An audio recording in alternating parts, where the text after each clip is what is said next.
Bizning Samud qavmini halok qilish to'g'risidagi amirimiz kelganda Solihni va uning bilan birga iymon etganlarni rahmatimiz bilan halokatdan qutqizdik.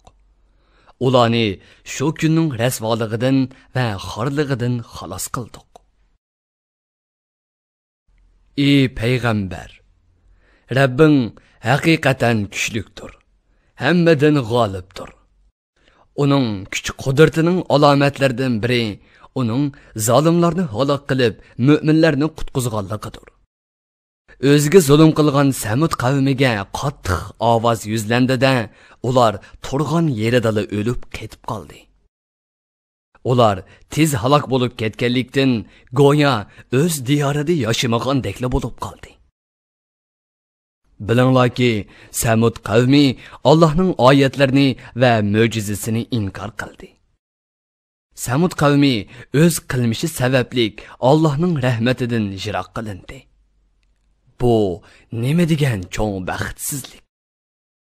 Shubhisizki, farishtalar Ibrohim bilan ayoliga Ishoq va undan keyin keladigan Yaqub to'g'riliq xush xabar elib keldi va sana omonlik bo'lsin deb salom berdi.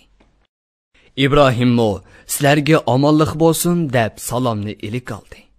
Ondan tezda kirib ketib, bir mo'zayni kavob qilib elib keldi.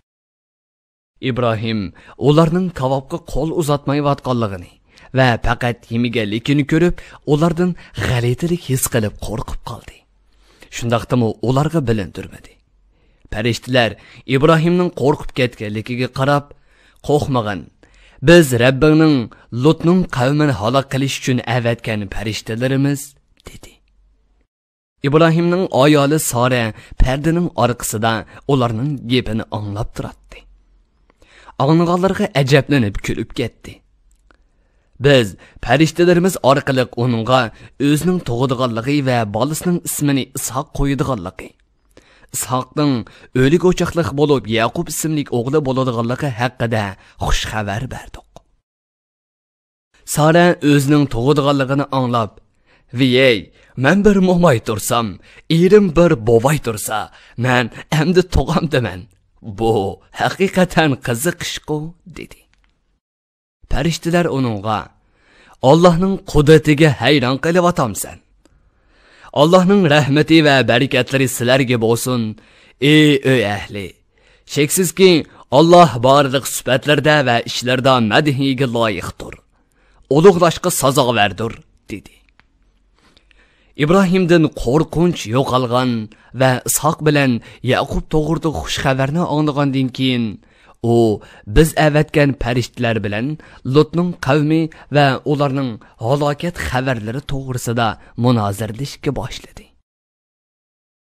Ibrohim haqiqatan dili yumshoq, gunohkorlarni jazolashga oldirab qolmaydigan, Allohga ko'p iltijo qiladigan va ko'p tavba qiladigan kishi edi.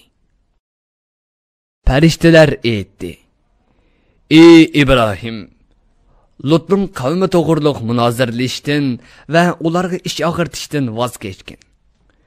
Chunki ular azobga tegishlik bo'ldi va Rabbingning ularni jazolash haqidagi farmoni allaburun tushib bo'ldi. Ularga Alloh tarafidan qaytirg'ili bo'lmaydigan bir azob tushadi. Bizning farishtalarimiz Lutning yiniga kelgan chaqda ularning kelishi Lutni qiyin ahvolga tushirib qo'ydi va yuragi siqildi. Chunki Lut ularning farishta ekanligini bilmaydi. Shunga qavmining ularga yomonlik qilib qo'yishidan ansirab, "Bu bir qiyin kun bo'ldi" dedi. Lutning qavmi uning uyiga mehmon kelganligini anglab oldirab kelishdi. Ular burunmo shundoq bachavozlik qiladi. Lut qavmiga aytdi: "Ey qavmim, mana bular mening qizlarimdir. Ularga uydan ola. Ular sizlar talab qilayotgan erlardan albatta baqdir. Allohdan qo'rqinglar, uning azobidan hazar aylanglar. Mehmonlarimga cheqilib qo'yib, meni ularning oldida rasvo qilmanglar. Oranglarda qabih ishlardan to'sadigan biror aqlli odam yo'qmi? Lut alayhissalom qavmi ichidagi qizlarni qizlarim deb atagan. Chunki har bir payg'ambar o'z qavmining otasiga o'xshashdir. Lutning qavmi uningga aytdi: Qizlaringga hojatimiz yo'qligini sen obdan bilasan. Shuningdek, bizning nimani maqsad qilayotganligimizni obdan bilasan. Ya'ni biz erlarni talab qilamiz. Chunki bizning ayollarga rag'batimiz yo'q. Lut qavmining so'zga kirmayotganligini ko'rib, ularga: "Kashki mening sizlarga qarshi turg'idek kuch-quvvatim yoki tayong'idek kuchli jamoatim bo'lgan bo'lsa-chi. Agar shundoq bo'lsa edi, albatta sizlarni bu qabih ishdan to'sib olgan bo'lardim", dedi. Farishtalar: "Ey Lut, sheksizki biz Rabbingning elchilarimiz. Bizni sening qavmingni halok qilish uchun avatdi. Ular sana hargiz ziyon yetkazmaydi. Oilangdagilarni ilib kechining oxirida yurtingdan chiqib ketgin. Halok bo'lishdan saqlanish uchun sizlardan hech kishi orqaga qaramasin. Lekin ayoling kufrlik qilib va munofiqlik qilib sana xiyonat qilganligi uchun qavmingga keladigan halokat uningga keladi. Sheksizki ularga azob tushadigan chog' tong yo'rish vaqtidir. Tongning yo'rishi yaqindir. Bizning azob tushirish amrimiz kelgan chog'da ularning yurtini butunlay ko'mtirib atdik. Ularning ustiga Rabbingning dargohida maxsus belgi selingan sapol tashlarni ustlab yog'dirdik. Biz Lutning qavmiga yog'dirgan tosh Quraysh kofirlarning ustiga tushishdan yiroq emas. Bu oyatda har bir osiy gunohkor uchun qattiq ogohlantirish bor. Madyan aholisiga ularning qarindoshi Shuaybni payg'ambar qilib avatdik. Shuayb ularga: "Ey qavmim, Allohning o'ziga ibodat qilinglar. Sizlarga Allohdan boshqa ibodat qilinishga loyiq ma'bud yo'qdir. O'lchamda va tarozida kishilarning haqqini kambamanglar. Men haqiqatan sizlarni boylik ichida ko'ryapman. Men rostulloh sizlarning o'lchamda va tarozida kambargininglar sababli hammani qo'rshab turadigan qiyomat kunining azobiga kelishinglardan ansirayman. Ey qavmim, o'lchamda va tarozida odil bo'linglar. Kishilarning haqqini kam tortib bermanglar. Yer yuzida gunoh ma'siyat sodir qilib, qalaymaqonchilik terib yurmanglar. O'lcham va tarozda durust tortib berib olgan halol foydanglar kam tortib berib olgan harom foydadan albatta yaxshidir. Agar sizlar Allohga haqiqiy iymon etgan kishilar bo'lsanglar, Allohning amriga itoat qilinglar. Men sizlarga amalinglarni sanab beradigan ko'zatchi emasman." Ular: "Ey Shuayb, sen davomlashtirayotgan mushin namozing seni ota-bobolarimiz yo'qinib kelayotgan butlarni tashlashimizga yoki bizni o'zimiz xohlagancha hiyla-mikr va soxtalik ishlatib pul tepishdan to'sishga buyurumdi", dedi. Ular yana Shuaybni masxara qilib: "Sen tozimi ko'ngli ko'ksi kang, tozimi to'g'ri yo'l topgan bir odamsan-da", dedi. Shuayb aytdi: "Ey qavmim, aytbaqinglarchu. Men sizlarni ibodatni Allohga qilishga da'vat qilishimda, haromdan pul-mol tepishdan to'sishimda Rabbim tarafidan kelgan o'p-ochiq dalil pokitga asoslangan tursam va Rabbim meni o'z tarafidan halol rizq bilan rizqlantirgan tursa, men endi Rabbimning amriga xiloflik qilamdim. Men sizlarni to'sgan ishni o'zim qilishni xohlamayman. Men sizlarni buyurgan va to'sgan ishlarda faqatla qo'limdan kelishicha sizlarni isloh qilishni xohlayman.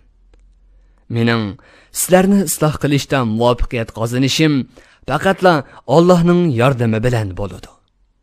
Men Allohga tayandim va uning g'ili yuzlanaman. Ey qavmim, sizlarning menga bo'lgan o'chmanliginglar va mening boshqa dinda bo'lganligim sizlarning kufrda texmi ching turishga elib bormisin? O chaqda sizlar Nuhning qavmiga yoki Hudning qavmiga va yoki Solihning qavmiga yetgan azobga duchor bo'lib qolasizlar. Lotning qavmiga yetgan halokat sizlardan yiroq emas. Zaman itibori bilan mo, makon itibori bilan mo sizlar ularga yaqin. Gunohinglar uchun Rabbinglardan mag'firat tilanglar. Ondan Allohga itoat qilish yo'liga kirib, uni davomlashtiringlar. Cheksizki, Rabbim gunohiga tavba qilib, haq yo'lga qaytgan bandasiga nihoyat marhamatlikdir. Uningga rahim qiladi va tavbasini qabul qiladi. Ular: "Ey Shuayb, biz sening e'tiqodlaringning ko'plarini tushunmaymiz. Biz albatta seni oramizda yo boyliqda yoki mansabda yo'q ojiz bir odam deb qaraymiz. Qavm qarindoshlarining xotirasini qilmagan bo'lsak, albatta seni cho'qim chalma-kesak qilib o'ldirgan bo'lardik. Sen bizga e'tiborliq emas. Ko'nglimizda hech qanday qadr qimmating yo'q", dedi. Shuayb aytdi: "Ey qavmim, mening qavm qarindoshlarim sizlarga Allohdanmi e'tiborliqmi? Sizlar Allohning amrini unutib ketdinglar. Uning buyruqlarini qilmaysizlar, to'sqanlardan yonmaysizlar. Sheksizki, Rabbim sizlarning qilmishinglardan albatta to'liq xabardordir. Shuning asosan sizlarga tez yoki kechiktirib jazo beradi. Ey qavmim, sizlar o'z yo'linglar va o'z ahvolinglar bo'yicha amal qilinglar. Men albatta o'z yo'lim bo'yicha sizlarni Allohning diniga da'vat qilishni davomlashtiraman. Sizlar uzoq qolmay qaysimizning rasvo qilg'uchi azobga duchor bo'ladiganligini va qaysimizning yolg'onchi ekanligini bilib qolasizlar. Sizlar o'zinglarning beshiga keladigan ishlarni kutinglar. Men albatta shuni kutaman. Bizning Shuayb qavmini halok qilish to'g'risidagi farmonimiz tushgan chaqda rahmatimiz bilan Shuaybni va uning bilan bilni iymon etgan kishilarni qutqizdik. Iymon etmay o'zga zulm qilganlarga qattiq bir ovoz yuzlandida, ular diyorlarda turgan peti o'lib ketib qoldi. Ularning diyori go'yo ular u yerda hech yashamagandeklar bo'lib qoldi. Bilinglarki, Madyan aholisi Samud qavmi halok bo'lgandeklar halok bo'lib tugashdi. Tafsirim muyassar. Bir guruhi o'lmalar nashrga tayyorlagan. Tarjima qilguvchi Muhammad Yusuf Muhammad Tursun. Muharrir Abdurrahim Davlat. Korrektor Abdulaziz Aqhun. 2020-yili yanvar 1-nashri.